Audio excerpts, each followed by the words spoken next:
Hello friends, চলে এলাম আবার সকাল সকাল। গুড মর্নিং সবাইকে। তো আজকে আমি লাউয়ের চোচা ভাজা করব। তো অনেকে চোচাগুলো ফেলে দেয়, কিন্তু এই চোচাগুলো কেটে ভাজা খেতে খুবই ভালো লাগে। তো তোমরা দেখতে পাচ্ছ আজকে আমি সেটাই বানাচ্ছি। তো এই দেখো আমার বর কেটে দিচ্ছে, কি সুন্দর সব এক সাইজের চোচাগুলোকে কেটেছে। আর দেখো কি সুন্দর করে কেটে দিয়েছে, দারুণ লাগছে দেখতে। এইভাবে হয়তো আমিও কাটতে পারবো না। তো দেখো কি সুন্দর কাটা হয়ে গেছে। এবার এর সাথে আমি সেম আলু কাটবো এইভাবেই।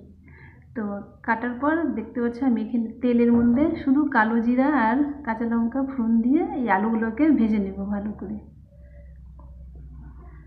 আলুটা ভাজা হয়ে গেলে, মানে আধা ভাজা হয়ে গেলে, তারপর আমি চোচাগুলোকে দিয়ে আবার ভালো করে ভেজে নেব।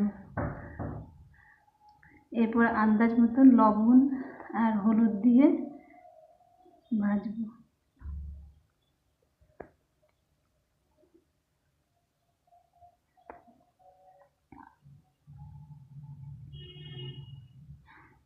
এ দেখো লবণ আর হলুদটা দিয়ে এবার ভেজে নেব ভালো করে।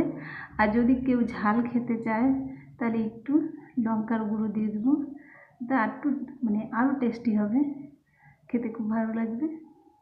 তো ভিডিওটা যদি তোমাদের ভালো লেগে থাকে তো অবশ্যই লাইক কমেন্ট শেয়ার করে দিও। টাটা।